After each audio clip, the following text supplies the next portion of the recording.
Muy buenos días, señoras y señores. Muchas gracias por acompañarnos. Les damos la más cordial bienvenida a este webinar que hemos denominado Tendencias, Riesgos, Derechos y Deberes de los Usuarios de un Mundo Digital. Este webinar forma parte de la experiencia tan exitosa que tuvimos en nuestro seminario internacional sobre ciberseguridad, un desafío global, cómo ganar la batalla. Esa experiencia la tuvimos el pasado 24 de octubre con más de 300 participantes entre presenciales y virtuales. Nos alegra mucho que hoy usted también nos acompañe y para nosotros, para Comdigital, la Unión de Gobiernos Locales, el Instituto Tecnológico de Costa Rica e Innovatec, es un honor que ustedes estén hoy con nosotros también y agradecemos muy especialmente la participación a nuestros patrocinadores Diamante, PC Central, GBM, SWAT, sea Servicios Múltiples, AWS, SOIN e Interamericana de Comunicación. Y hoy agradecemos también de manera muy especial a nuestro patrocinador SPC, quien nos ha facilitado la expositora que tendremos hoy en este webinar. Se trata de Catherine Jiménez Navarro, abogada de SPC Internacional, con especialización en Derecho Informático y también en gestión de la ciberseguridad empresarial del TEC. Muy buenos días, Catherine, un gusto saludarla, qué bueno que esté aquí con nosotros. Un placer. Muchísimas gracias por la invitación y por el espacio para poder hablar de estos temas que no siempre traemos a la mesa y poder llevar un poquito de la concientización y de la información, de la cultura de ser usuarios digitales responsables y empoderados. Muchísimas gracias nuevamente. Un saludo y Si gusta, comenzamos. procedería. Perfecto, si gusta empezamos, nada más voy a explicar la dinámica. Catherine va a realizar su exposición, que más o menos está estimada en unos 30 minutos, y luego vamos a empezar a responder las preguntas. Pero por favor no se limiten, comiencen a hacer sus preguntas para que de una vez las podamos registrar y se las hagamos a Catherine una vez que ella finalice su exposición. Adelante, Catherine. Muchas gracias. Voy a compartir pantalla.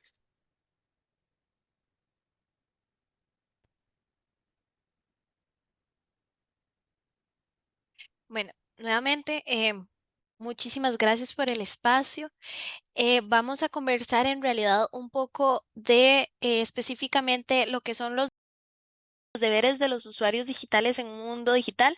Lo que buscamos es que el usuario digital se empodere y conozca cuáles son sus derechos y también sus deberes en el entorno en el que nos estamos desarrollando. Pero antes de conversar un poquito de lo que son nuestros derechos y nuestros deberes, también tenemos que saber que tenemos una identidad, porque así como tenemos una identidad humana y nos desarrollamos en este mundo material, también tenemos una identidad virtual, una identidad digital, una que es conocida como la identidad 2.0, que tanto en el mundo material como en el mundo virtual, nuestra identidad nos hace ser quien somos y nos distingue de los demás. Conforme vamos evolucionando en el tiempo, nuestra identidad se va desarrollando y va creciendo. Lo mismo ocurre en nuestra identidad 2.0, ¿verdad? En nuestra identidad digital. Esta es definida, perdón, regálame. Esta es definida como em, un conjunto de información sobre una persona expuesta en Internet que le caracteriza y diferencia de los demás, pero que también tiene diferentes conceptos que nos permean como una persona y sus principales características o algunas de estas características es social, ya que es a raíz de diferentes aspectos sociales que nos caracterizan como persona y que nos reconocen de los demás, que no solo se compone, y por esto es que es indirecta, no solo se compone de lo que mi persona atribuye a el entorno digital, ¿verdad? No solo es de lo que yo coloco en mi Facebook o en mi correo o en mis usuarios, sino, y por esto es que también es subjetiva, de los que las demás personas colocan en mi entorno digital, ¿verdad? De lo que los demás comparten o ingresen, opinen. Por eso es que también es compuesta, porque se compone de opiniones de las demás personas, de contenido de las demás personas y que no es solo de lo que yo ingreso al entorno digital. Es valiosa porque a raíz de ese contenido que se ingresa en este entorno digital, se le da un valor y muchas ocasiones ese contenido puede que incluso nos limite a obtener un empleo, por ejemplo, o que pues esos datos sean vendidos hasta en el mercado negro. Es real porque, como les decía, esta información puede tener un efecto positivo o un efecto negativo en nuestro mundo material, ¿verdad? No solo va a influir en ese entorno digital. Muchas veces ha ocurrido que 4 o 5 años después un tweet sale a la luz y perjudica a algún usuario digital. Y es dinámica porque así como el derecho es cambiante, y se transforma todos los días, nuestra identidad digital también. Todos los días se va desarrollando y va creciendo conforme nosotros vamos desarrollándonos en nuestro entorno digital. Y es así como la identidad digital también está llena de, perdón, derechos humanos que por el simple hecho de haber nacido ya los tenemos. Y se compone, por ejemplo, de la dignidad humana. Al momento de que nosotros como personas nacemos, tenemos una dignidad humana y es inalienable, es universal, es intransferible y y siempre la vamos a tener como personas, siempre. Es ahí donde, conjunto con la dignidad humana, vamos a tener el principio de maleficencia. Este indica que la tecnología no puede o no debería de utilizar sus conocimientos para hacer un daño u ocasionar un perjuicio a las personas. Aquí pues sale un poquito, ¿verdad? El tema de las reglas de robótica y demás, donde se indica que la tecnología no debería de hacernos un daño a los seres humanos. Por el contrario, debería de ser buscar una armonía en el cual la tecnología beneficie a los seres humanos. Sin embargo, pues sabemos que esta se emplea para el bien y para el mal, pero parte de estos derechos que nosotros tenemos como seres humanos y que pasamos también, no solo al entorno material, como les decía, pasa también al entorno digital. Y con la dignidad humana vamos a tener la igualdad. Y básicamente se puede decir que la igualdad no puede ser, perdón, que la tecnología no puede ser utilizada para discriminar o ser o crear prácticas discriminatorias o que busquen aumentar la desigualdad, porque lo que se busca es nuevamente que las herramientas y y la tecnología en general sea de utilidad para todas las personas, eh, propicie el bienestar de las personas y se utilice de forma armónica. Es así como nacen también los derechos digitales que contribuyen o se encuentran, perdón, en la cuarta generación de nuestros derechos. Específicamente en los derechos digitales, como lo son el derecho a la desconexión, la herencia digital, la protección a datos personales, pero es importante que conozcamos que tanto los derechos materiales que ya tenemos en este mundo material también pasan a estar en el mundo virtual. No podemos desconocer que tenemos derechos, los derechos viejos, por así decirlos, dejan de existir y tenemos derechos diferentes. Al contrario, estos derechos son la base para pasarlos o utilizarlos o transformarlos o emplearlos a este mundo virtual en el cual tampoco dejamos de lado o nos enajenamos de esos derechos que también tenemos en nuestro mundo material. Y es así, bueno, un poquito nada más para retomar el tema de la identidad digital. Como pueden ver, esta se conforma nuevamente de perfiles de redes sociales, de contenidos digitales en página web, blogs, comentarios, como lo son los foros, las redes sociales, los contactos, la dirección de correo electrónico, el usuario de mensajería instantánea, nuestra navegación en la página, en una página web. Todo eso nos conforma nuestra identidad digital desde que nacemos hasta que morimos. Aquí es donde nosotros empezamos a hablar pues un poco también del tema de herencia digital, de nuestros herederos digitales, qué ocurre con nuestros usuarios una vez las personas fallecen. ¿Puede alguna persona seguir contestando nuestro WhatsApp? Puede, si no hemos designado Facebook, si tiene esa particularidad donde nosotros podemos buscar, ingresar y designar a un digital para que una vez la persona fallezca, pues decida si su perfil va a seguir en el mundo web o si ya va a ser eliminado. Se han dado casos donde, por ejemplo, la esposa en su luto continúa utilizando el WhatsApp de la persona de su esposo ya fallecido y en cualquier momento le llegan a los familiares y a los conocidos un mensaje de la persona que ya falleció.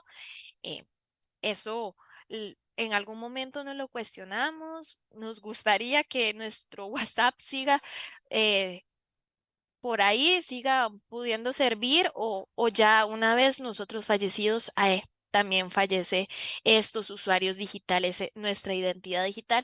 Son un poco de los cuestionamientos y de eh, dudas que a veces nunca nos pasa por la mente hasta que surgen estas charlas y estos momentitos para poder concientizar y dejarnos algunas preguntas por ahí, ¿verdad? Es así como antes de entrar un poco a qué derechos digitales tenemos en Costa Rica o algunos de los derechos digitales que se han venido hablando y protegiendo, me gusta siempre comentarles ese mundo ideal y en España se desarrolló la Carta de Derechos Digitales y de forma vanguardista España estableció diferentes categorías de derechos que se pueden visualizar que deberíamos de tener todas las personas en un futuro, ¿verdad? Entonces voy a compartirles, esta Carta de Derechos Digitales es muy importante, no es vinculante, sino que un grupo de expertos en la materia, en diferentes materias, previendo cuáles derechos digitales tenemos nosotros, se empezaron a cuestionar y los plasmaron acá. Entonces les voy a dejar un video de esto.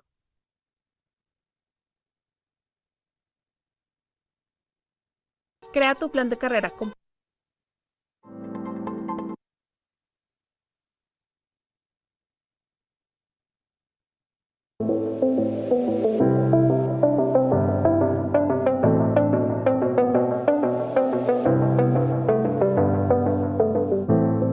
Desde Digital Future Society detectamos la urgente necesidad de crear un marco ético con una visión más humanista que acompañe este desarrollo tecnológico, que tenga en cuenta las características propias de la era digital y que sea compatible con los derechos humanos y con la sostenibilidad del planeta. Un día histórico en el que España se posiciona como pionero en el primer país haciendo una propuesta concreta de derechos digitales para la ciudadanía, sometiéndolos a consulta pública y, por tanto, liderando el debate del humanismo tecnológico en Europa y a nivel internacional.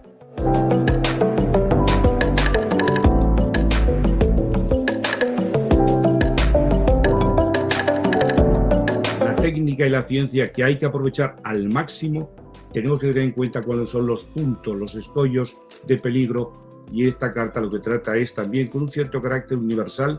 No es una carta para nosotros, para España, es decir, también una carta que sirva de referencia en el mundo entero. Hay un grupo de derechos dentro de la estructura que se centran justamente en la igualdad. Son derechos de igualdad, con uno primero que se formula como derecho a la igualdad en el entorno digital, a la no discriminación y a la no exclusión. La transformación digital es fuertemente tributaria de las capacidades de investigación del país.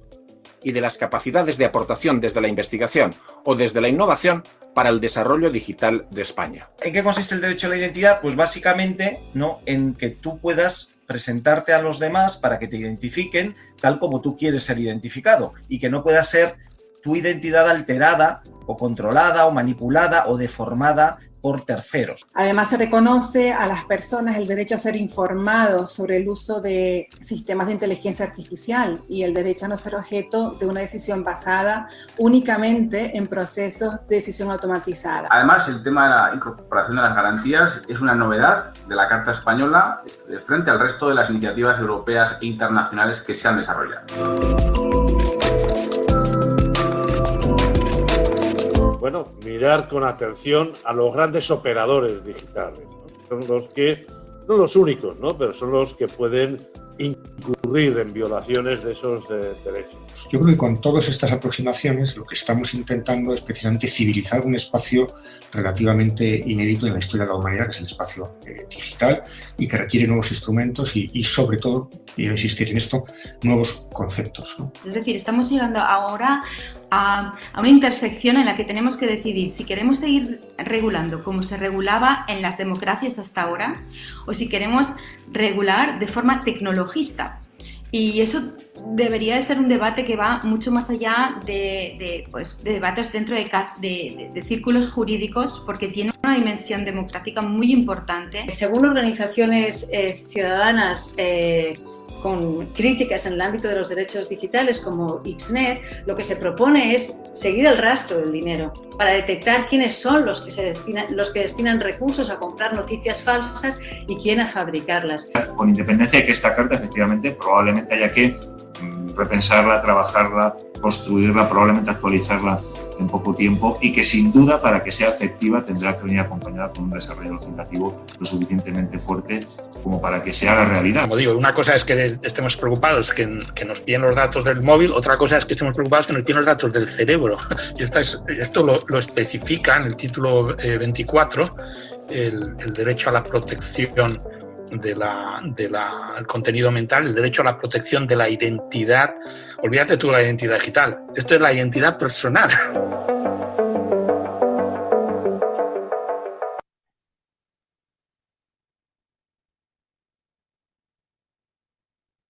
Bueno, y es así como un poco de cuestionamientos y de un análisis bastante interesante, podemos volver a retomar y establecer, bueno, qué derechos tenemos nosotros, qué derechos después de ver plasmados, ¿verdad?, puntualmente, derechos de libertad en el entorno digital, el derecho al pseudonimato, a la ciberseguridad, a la herencia digital, que era el que les estaba comentando, del acceso al Internet, que ahorita vamos a hablar un poco sobre este tema, de nuestros derechos laborales, pero en el entorno digital, como es la desconexión, y también cómo se puede utilizar el acceso a la información, pero desde el entorno digital, pues son derechos que establece muy bien en esta Carta de Derechos Digitales, que como les comentaba, pues no es vinculante, pero que establece un marco jurídico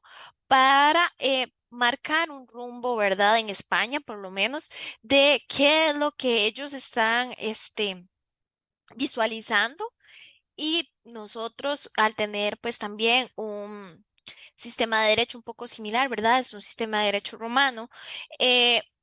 Hemos muchas cosas en esta parte de tecnología, de protección de datos, de la estrategia de inteligencia artificial, pues hemos venido asimilando un poco la línea de España, que actualmente nosotros pues tenemos en nuestra corriente legislativa un proyecto de ley de protección de datos para actualizar nuestra actual ley de protección de datos. Incluso pues es una nueva, no es una reforma.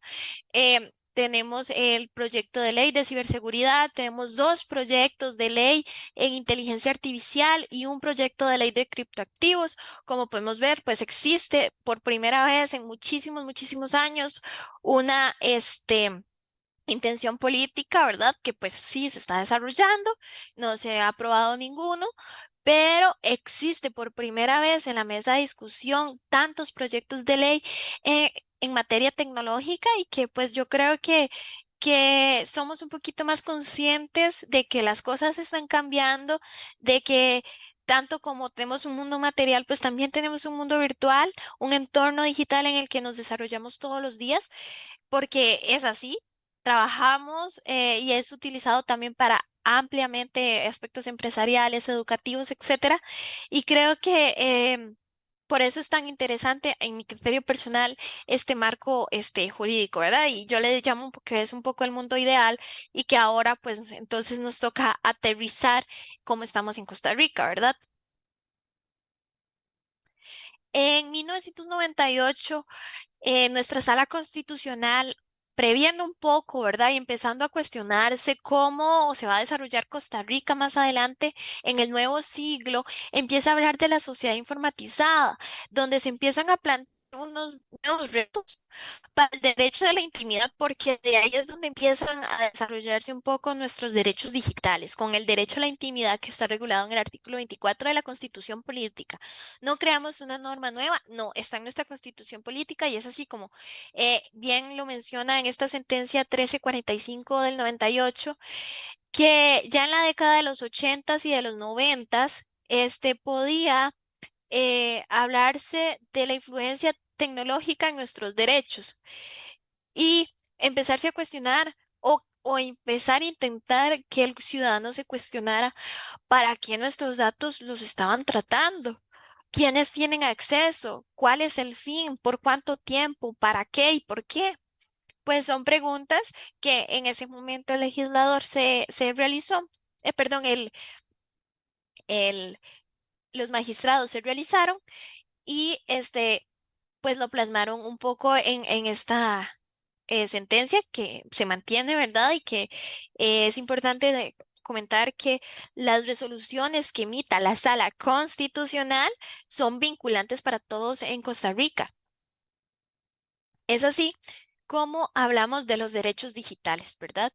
De algunos derechos digitales que nosotros tenemos que están regulados en las normas costarricenses que nacieron de ese mundo material y que por eso es que yo siempre los traigo a colación, porque nacen de ese mundo material, trascienden al entorno digital, como es el acceso al Internet, la intimidad que les estaba comentando, la autodeterminación de la información, el derecho al olvido, el consentimiento informado, el acceso a la información, el derecho a rectificación y la inviolabilidad de las comunicaciones son algunos de nuestros derechos digitales básicos y mínimos que tenemos. Primero, el acceso al Internet como un derecho fundamental. En el 2010, la Sala Constitucional señala que efectivamente en Costa Rica los ciudadanos tenemos el derecho a un acceso al Internet y que es reconocido mediante la sentencia 12.790 el derecho fundamental, es decir, como seres humanos, a un acceso al Internet y que ha sido reiterado. Esta sentencia nace en el 2021, se reitera nuevamente, el 2010 pasa el 2021 con todo el tema de la pandemia. Y vuelve a mencionar que al nosotros aceptar, al Costa Rica aceptar tratados internacionales, legislación donde habla de estos temas, el Estado tiene la obligación asistencial y prestacional de cumplir con esos compromisos y de brindar ese servicio universal para proteger a los usuarios finales, porque el acceso al Internet es utilizado para ámbitos laborales, para ámbitos de educación y no se pueden dejar de lado, no pueden dejar a las personas sin este acceso. Y a su vez, aunque se le vaya a dar de cierta forma a todas las personas, no puede dejar de protegerse el secreto de las conversaciones, la intimidad y que también tiene que darse de una forma continua, razonable, eficiente, para siempre pues buscar ese bienestar común de todos los ciudadanos. También tenemos el derecho a la intimidad, al acceso a la información y el secreto de las comunicaciones. Y yo pongo estos artículos para visualizar que desde lo más básico, como es nuestra constitución política, que es la madre de las normas, se establecen derechos digitales, los traspasamos al mundo virtual, como es el artículo 24, donde se indica que se garantiza el derecho a la intimidad, tanto en el mundo material como en el mundo virtual, el secreto a las comunicaciones, el artículo 33, que habla de la igualdad, donde todas las personas vamos a ser iguales ante la ley y sin discriminación alguna. Por eso es que no se debe de permitir, por ejemplo, el sesgo mediante la utilización de algoritmos, por ejemplo, donde los algoritmos son utilizados para discriminar por razones de género, razones de edad, de ubicación, ¿verdad? Y son utilizados, por ejemplo, para una no contratación de personas.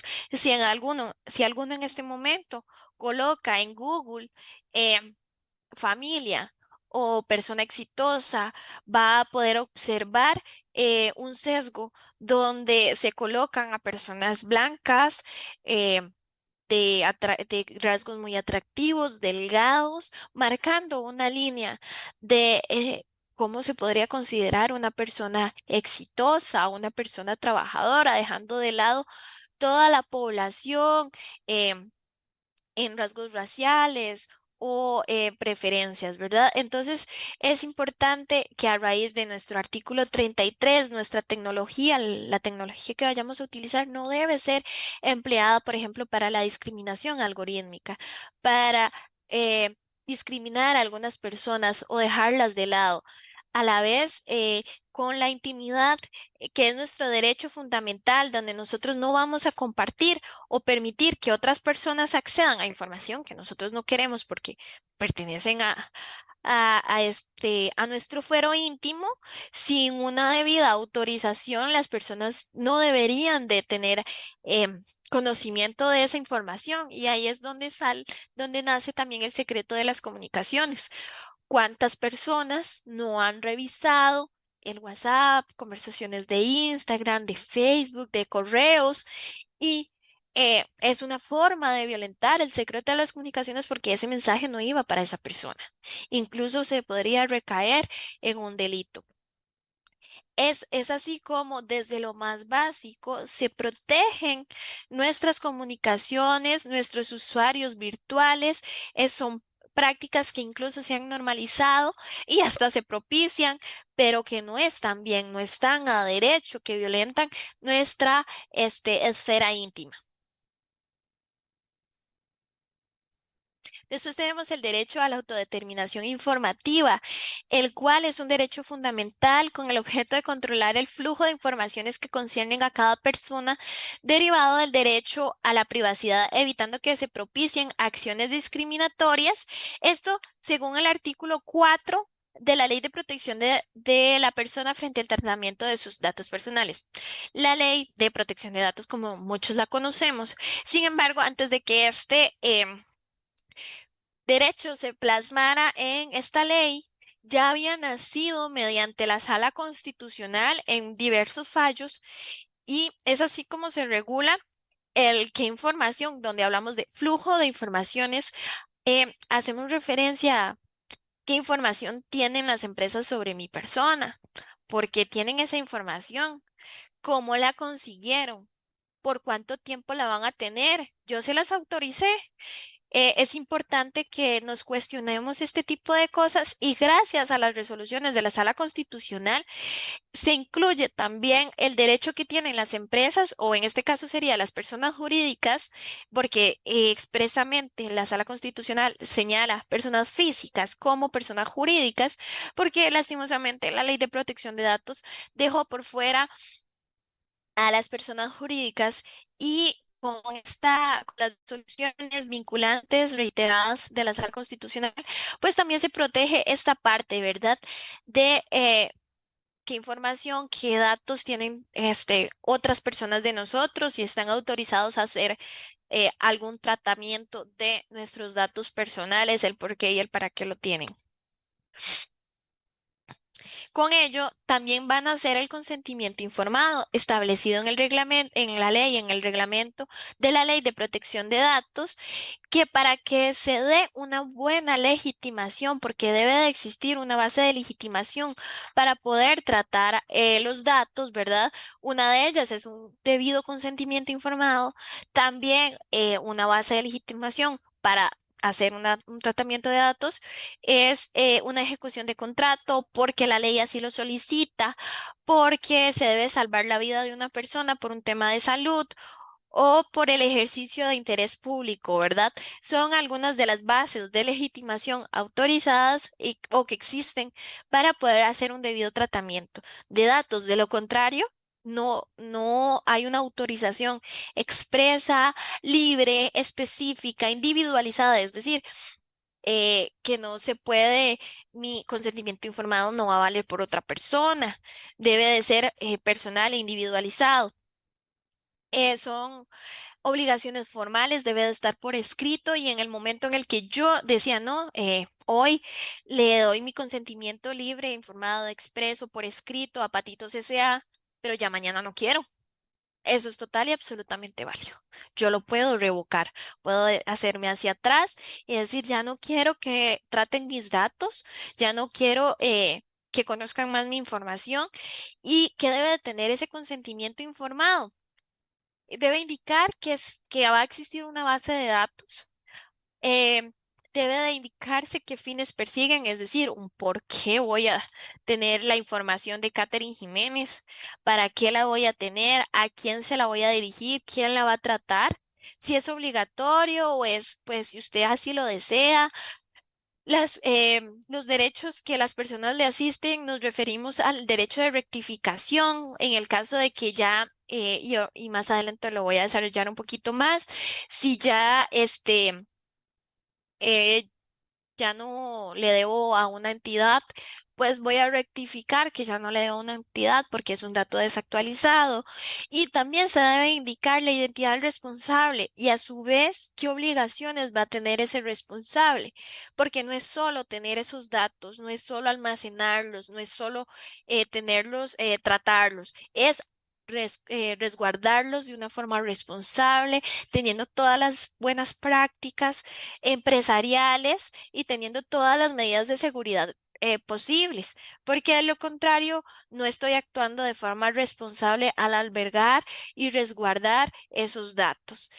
También es importante y mediante, por ejemplo, un NDA, cuando estamos hablando de empresas, no es solo decir, bueno, denos su autorización a tratar los datos, es indicar por cuánto tiempo y una vez ya esos datos ya no son de mi utilidad o ya no los requiero, eh, ¿qué va a pasar con ellos? Bueno, lo más recomendable es destruirlos, es desalmacenarlos, es devolverlos, es borrarlos, que exista un protocolo de devolución de datos, de eliminación de datos para ya no vincularse, aparte de que en mi criterio personal, bueno, la ley hace referencia en cuanto al derecho al olvido, que debe ser por 10 años y muchas ocasiones la confidencialidad podría ser permanente a lo largo del tiempo.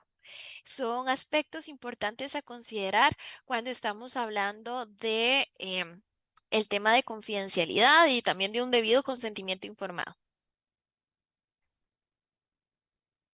Como les mencionaba, en cuanto al derecho a la calidad de la información, básicamente es que la información que la persona o en la página web, en la red social corresponda no solo a mi persona, sino que cumpla con todas estas características, que sea exacta, que no esté incompleta, que corresponda a mi persona y no a otra, que sea actual, no que hace referencia a cosas de hace más de 10 años. Por eso es que nace el derecho al olvido, porque todas las personas tenemos derecho a que ya no circule información de nosotros. La ley habla de 10 años, a menos de que em, ya exista un acuerdo entre partes que sea por un menor o un mayor tiempo, o exista temas de razones de seguridad. Por eso es que es importante también hacer la advertencia de que se está recolectando esa información. Una rectificación cuando ya el dato está desactualizado, por eso es que nuevamente se enlaza con la actualidad.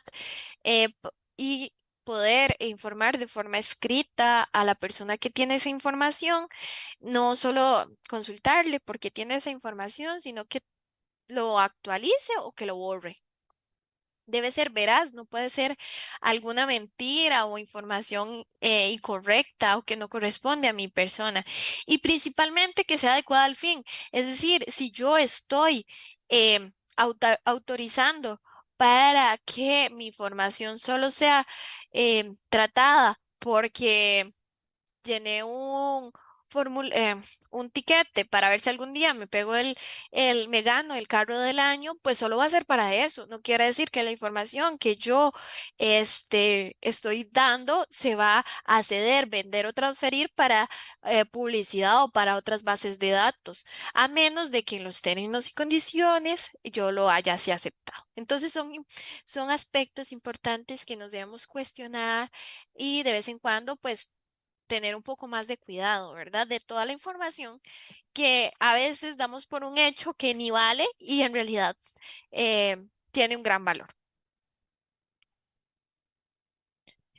Y es así como mediante la triada de la seguridad de la información, yo se relaciona un poquito cómo nuestra información, nuestros datos pueden ser relacionados incluso con posibles delitos, si se violenta de alguna u otra forma. Por ejemplo, si la información que está en la página o en una plataforma o en algún sitio no se encuentra disponible y ocurrió algún hecho o algún incidente, pues podría darse un sabotaje informático.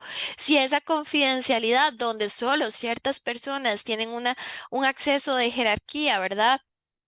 A esa información, no todas las personas tienen, hay debidos controles y aún así esa información se filtra, se remite un correo que no corresponda o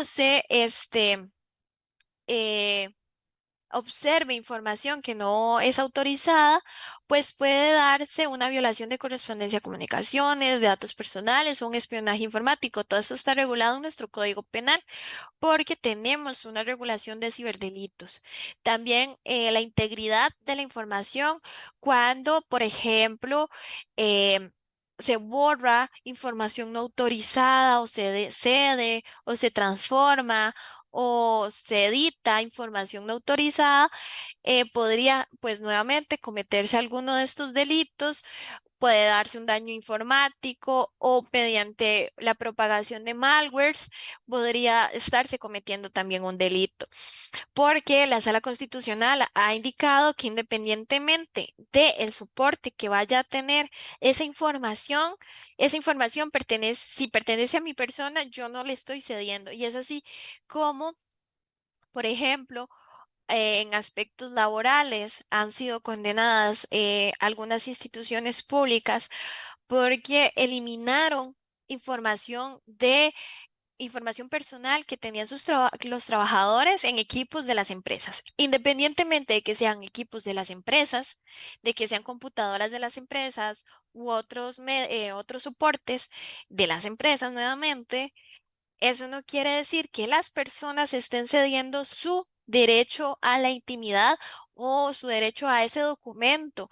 Ese debe ser respetado, que sí, está incumpliendo, por ejemplo, una política interna, está incumpliendo una buena práctica, sí, la está incumpliendo, pero no está cediendo ese derecho personal para que el patrono llegue a eliminar, llegue a borrar, a desaparecer esa información de esa persona.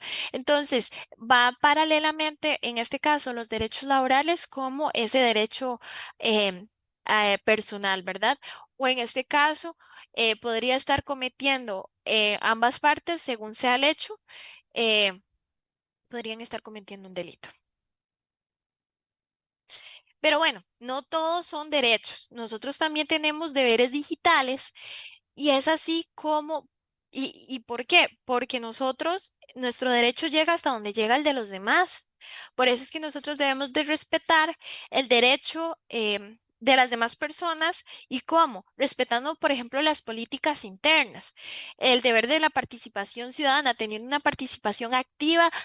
Como ciudadanos, no solo dando por un hecho que ya todo el mundo va a tener acceso a mi información por ser usuario de una red o de un blog o de una plataforma. Debo de ser un poquito más cuidadoso en la forma en la que estoy haciendo empleo de esa red o de esa plataforma. Más adelante les voy a hablar un poquito de esa responsabilidad paternal o parental, de la responsabilidad compartida que tenemos todos los usuarios digitales, porque si me conecto a una red de Wi-Fi abierta, no puedo no pensar que estoy arriesgando información de mi celular, de la computadora, porque si no tengo los debidos cuidados, otras personas pueden ingresar al conectarme a una red abierta y poder tener acceso a información muy sensible. Si nunca actualizo las computadoras o mis equipos, si me encuentro una USB y la conecto, si no tengo un acceso de jerarquía a la información. Son aspectos importantes que todos tenemos. Entonces, por eso es que es un tema de responsabilidad compartida, donde también pues tengo que ser un poquito más malicioso y no dar información tan rápidamente. Si me están llamando de algún posible banco, pues lo mejor es decir, yo voy a llegar a la entidad financiera. Muchas gracias por comunicarse conmigo. No abrir cualquier link. Yo creo que eso es parte un poco de esa cultura y de esa concientización que en los últimos años se han venido diciendo, porque no es solo que esa responsabilidad le pertenece a las, por ejemplo, entidades financieras o a las empresas. También como usuario digital tengo responsabilidades que debo de emplear, porque muchas veces la responsabilidad cae o no se cumple cuando quiero resarcir un daño porque el usuario fue el que cometió el error. Y el respeto por el derecho a los demás, como les decía, mi derecho llega hasta donde llega el de las demás personas, que ahorita en un ratito voy a ampliar un poquito sobre este punto. Entonces, como les decía, el respeto a las políticas internas. En el 2018, mediante los principios de Santa Clara, empresas importantes como Apple, Facebook, Google, Reddit, Twitter, se respaldan, crean los principios de Santa Clara, han tenido versión 1 y versión 2. Y hablan o brindan transparencias o garantías que deberían de tener todas las plataformas en sus políticas, ¿verdad? Porque todas estas se autorregulan, tienen esa capacidad para poder autorregularse y establecer sus propias reglas. Sin embargo, ¿cuáles serían esos mínimos que deberían de cumplir y que nosotros como usuario debemos de saber y también debemos de respetar? Entonces, se indica que gracias a los principios de Santa Clara se hablan de números, como números, pues se van a indicar cuántas denuncias se han recibido, cuántos usuarios em, se han eliminado o se han advertido, cuántas personas se unen a las redes sociales, ¿verdad? O a esas plataformas. También debe de existir un aviso, y esto en el sentido de que las personas tienen el derecho de saber por qué se va a suspender su usuario o por qué se va a eliminar su usuario, qué fue lo que cometió, qué norma incumplió, y saber que si yo ya acepté y descargué, por ejemplo, me uní a esa plataforma, ya acepté los términos y condiciones que probablemente ninguno ha leído ni un segundo, y si en algún momento tengo que dirimir algún conflicto, pues tendré que ir a Nueva York, porque usualmente ahí es donde ya acepté, y ahí indican que en caso de algún conflicto se va a dirimir en los tribunales de Nueva York, ¿verdad? Y no en Costa Rica. Son aspectos importantes que en algún momento ni nos imaginamos, ¿verdad? Entonces, estos principios de Santa Clara lo que establece pues es todas las personas tienen derecho a un debido proceso. Por eso es que también se habla de la apelación, porque una vez tomada la decisión de que ese usuario va a ser dado de baja, pues no solo es avisarle, también la persona tiene derecho a decir, yo no estoy de acuerdo con eso, yo no incumplí el debido proceso, esta imagen significa esto, fue tomada de esta forma, y que esa decisión sea tomada no siempre por decisiones automatizadas, sino porque exista un acceso a una decisión no automatizada, sino que una persona, un ser humano, pues tome esa decisión y analice todos los hechos que se dieron, ¿verdad?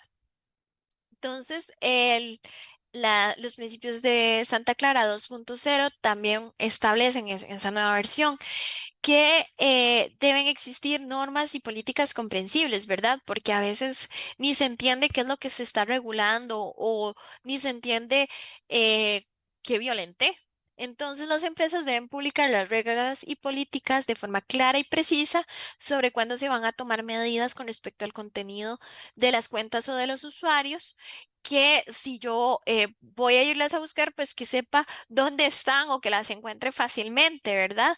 Además, también que puedan, como les decía, que las comprendan fácilmente, qué contenido está prohibido, cuándo se va a eliminar, qué ejemplos o que es inadmisible, em, cómo van a tomarse medidas y bajo qué circunstancias la empresa o la plataforma o la app van a eliminar esa cuenta de usuario, ¿verdad? De forma permanente o temporal. También otro deber que tienen los usuarios digitales es el control parental, donde nuestro Código de la Niñez y la Adolescencia, en su artículo 25 actualmente, establece que las personas menores de edad tendrán derecho a no ser objeto de injerencia en su vida privada, familia, domicilio y correspondencia, sin perjuicio de los derechos y deberes inherentes a la patria potestad. En el 2024, del 1 de octubre en adelante, ya va a hablar específicamente sobre los atributos de la responsabilidad parental. Pero el punto de este artículo es que los padres o los tutores o los responsables tienen la obligación de saber qué contenido están consumiendo sus menores de edad. No es que se les está violentando su intimidad, por supuesto que tienen intimidad, pero es ir un poquito más allá y decir, bueno, está bien, tenga Instagram, tenga Facebook, es parte de la libertad y de los usuarios y de ese acceso al mundo virtual, pero de una forma consciente. Estamos en la obligación de saber qué contenido está consumiendo, de si hay usuarios o se está arriesgando por ejemplo, posibles pedófilos, a evitar el child grooming, donde las personas mayores de edad se hacen pasar por menores de edad para poder acosarlos. Existe el ciberbullying, el ciberacoso, donde están violentando a menores de edad, y por eso es que los padres, los adultos son los llamados a hacer un debido uso, a orientar a los menores de edad, a tomar redes sociales y poner y activar los controles parentales. Y por eso es que les comparto esta guía de herramientas de control parental de INCIBE del Instituto de Ciberseguridad de España, que amplía vastamente, desde Apple hasta Android, desde PlayStation hasta Instagram, hasta Facebook. Bueno, ¿cómo activo? ¿Cómo cuido a los menores de edad? ¿Qué debo de hacer? Entendemos, no les va a gustar probablemente, pero no estamos violentando sus derechos. Al contrario, si no los hacemos, estamos violentando, estamos incumpliendo ese deber como padres, madres y adultos responsables que tenemos con las nuevas generaciones. Y bueno, para ir un poco cerrando, tenemos también el tema de redes sociales, que era lo que les decía. Mi derecho llega hasta donde llega el de los demás.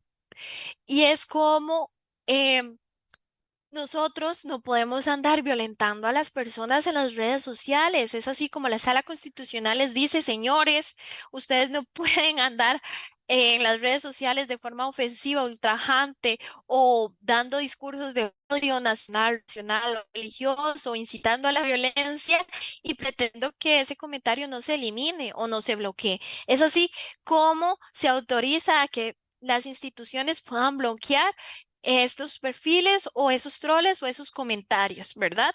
Siempre y cuando se demuestre pues este tipo de acciones y corresponda a un usuario real, ¿verdad?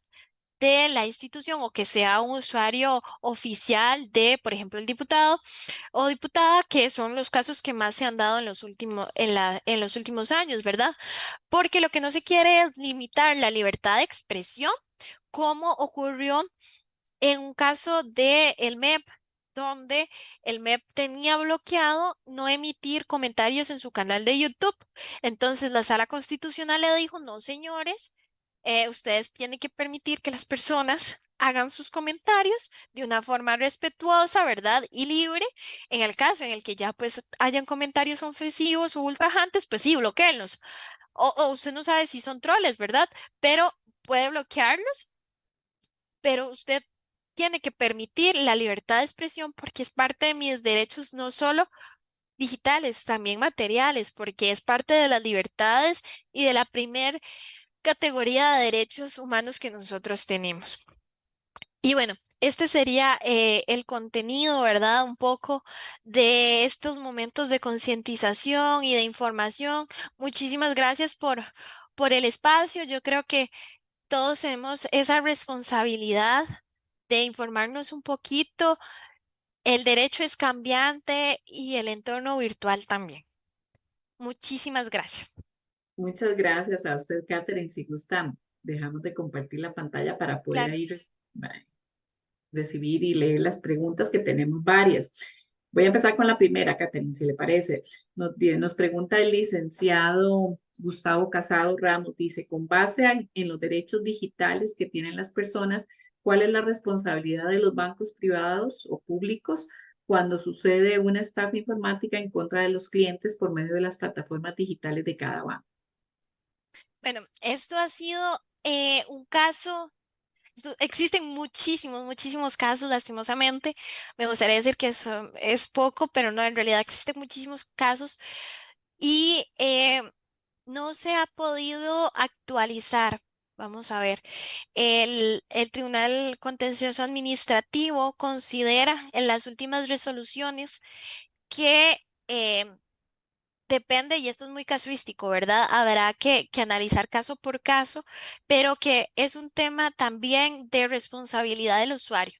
Me gustaría decir que es un poco diferente, sin embargo, se le sigue achacando la responsabilidad al usuario, sin embargo, debería de existir una responsabilidad según sea el caso, incluso compartida, ¿verdad? Asegurarse las entidades financieras que los usuarios conocen, saben manejar las plataformas, saben tener el conocimiento de lo que se está consultando y analizando. Sin embargo, actualmente las resoluciones, por ejemplo, del contencioso administrativo se encuentran en esta línea.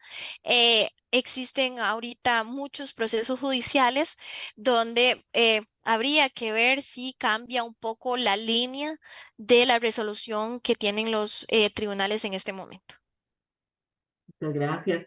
Por acá nos dicen, buenos días, excelente conferencia. ¿Cuáles son las medidas esenciales que debería tomarse para proteger la identidad digital y prevenir el robo de información personal en línea? Creo que es un repaso de lo que usted ya nos dijo, pero igual si es tan amable le contestamos a esta persona. Muchísimas gracias por la consulta. Yo creo que es importante, por ahí dirían, tener esa malicia indígena, ¿verdad? Ser un poquito más desconfiados. Creo que los ticos somos personas, muy gente, y rápidamente conversamos con todas las personas y contamos información e historias que no deberíamos, ¿verdad? Entonces, es importante, primero que nada, ser un poquito más cuidadosos, analizar un poco qué nos están solicitando. Lo primero es si tenemos una llamada, que es lo que más usualmente se ha dicho también que el objetivo es de adultos mayores o de menores de edad, ¿verdad? Que no tienen conocimiento. Sin embargo, ahora los ataques van para todas las personas y conozco casos de ingenieros, de personas con alto conocimiento que rápidamente, producto de una ingeniería social, donde te analizan todo el perfil, ya rápidamente dicen la información, ¿verdad? Entonces, lo primero es decir muchas gracias por la llamada, sin embargo, me voy a ir a personar, voy a investigar qué fue lo que ocurrió. Nunca, nunca abrir un link,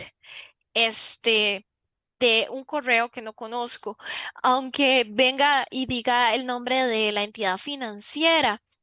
Pues una de las herramientas que se ha utilizado o que yo he recomendado es darle reenviar o responder a todos.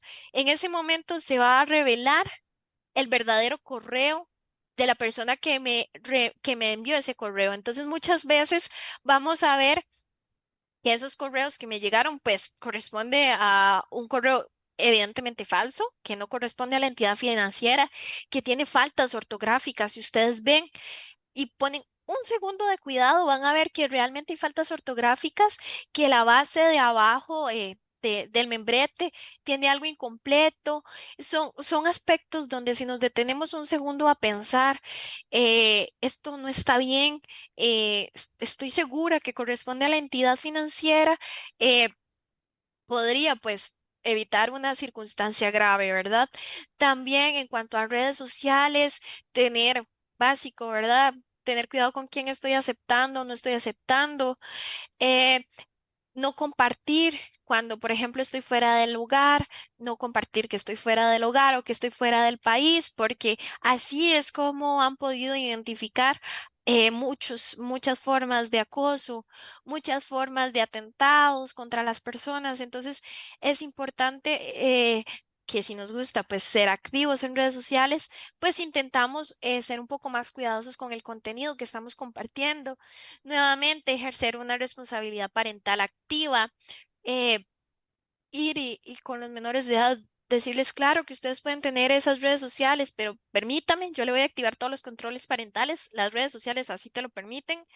eh, Comentar estos actos, actualizar todos los equipos, por lo menos tener un antivirus en el celular, en la computadora, estar pendientes de las actualizaciones que me indican la computadora, no conectarse a Wi-Fi abiertos. Yo sé que a veces no queremos gastar nuestros datos, pero es más recomendable evitar y gastarse un poquito más los datos que conectarse a una red de Wi-Fi abierta o de un restaurante o de un comercio. No sabemos si ese comercio eh, tiene los cuidados, porque lastimosamente la ciberseguridad siempre se ha visto como un gasto, como un tema reactivo y no preventivo. Entonces creo que estos espacios hacen y propician toda la prevención. Muchas gracias. Por acá tenemos otra pregunta que nos dice, ¿cómo podemos asegurarnos de que las contraseñas sean lo suficientemente robustas y cuáles son las mejores prácticas para gestionarlas de manera segura en el entorno digital? Bueno, existen, siempre se recomiendan que tengan, por lo menos que sean bastante largas. Yo sé que a veces no las vamos a recordar, no las apuntemos, pero intentemos tener algunas de base que no sean tan leíbles, ¿verdad? Que no sean nuestro cumpleaños o el nombre de mi hijo o la mascota. Creo que es un tema más como de jugar, porque podría decirse, ¿verdad? Que es un tema de jugar con los signos, con las letras, con los números, que sean extensas, que sean de 8 o más em, cifras, datos, ¿verdad?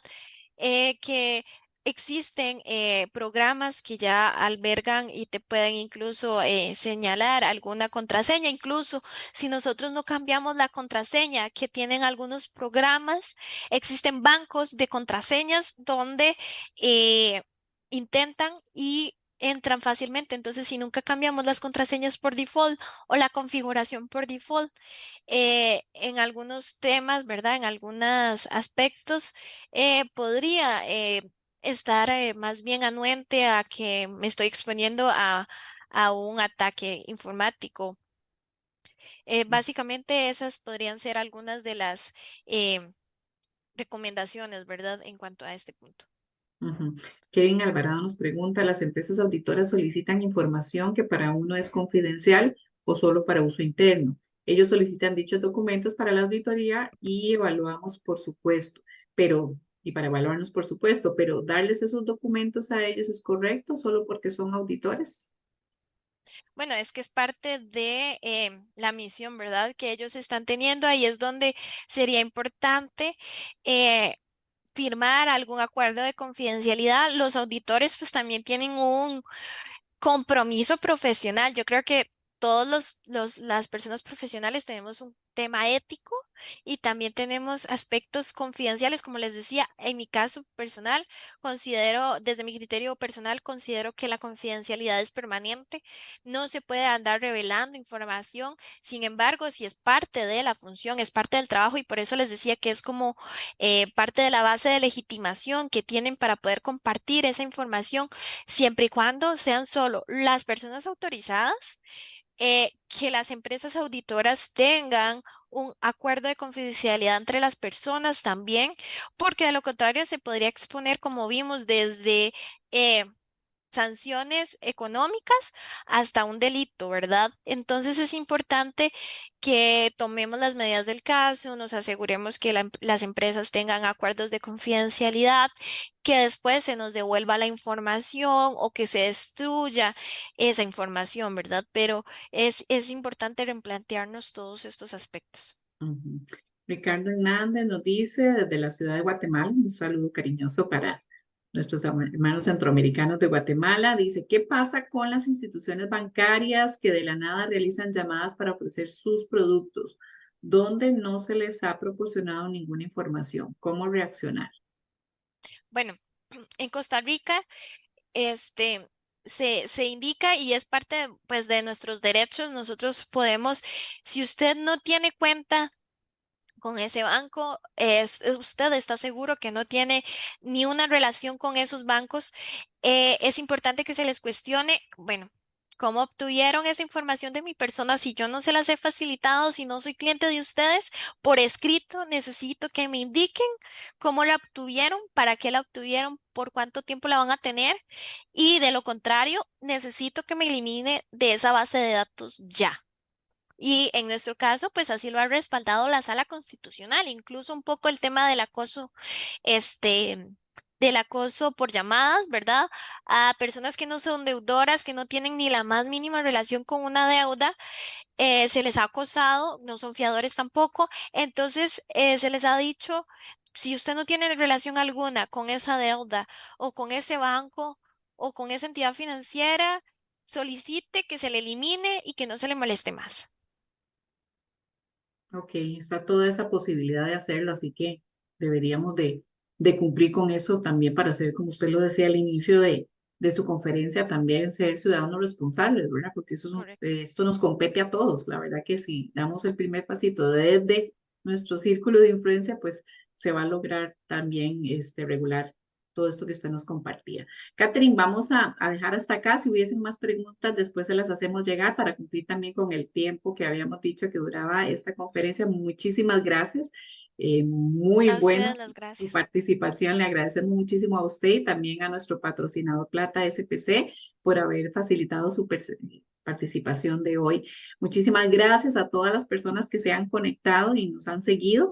Quería responderle, por ahí había una consulta de si les podíamos compartir la presentación. Les recordamos que estos webinars que hemos venido realizando los pueden descargar también en nuestra página web. Agradecemos nuevamente a nuestros patrocinadores Diamante, PC Central, GBM, SWAT, SEA Servicios Múltiples, AWS, SOIN e Interamericana de Comunicación y por supuesto nuevamente a SPC por facilitarnos la presencia suya aquí, Catherine, de hoy. Le recordamos que el próximo webinar también será gratuito y será el 23 de noviembre a las 3 de la tarde, así que no se lo pierdan, se pueden registrar desde ya en nuestra página seminariociberseguridad.com, donde, como les decía, pueden descargar este webinar de hoy con Catherine y los anteriores también. Muchas gracias a todos y que tengan un excelente día y que muchísimas gracias por acompañarnos. Gracias, Hasta luego. Catherine. Hasta luego. Muchas gracias.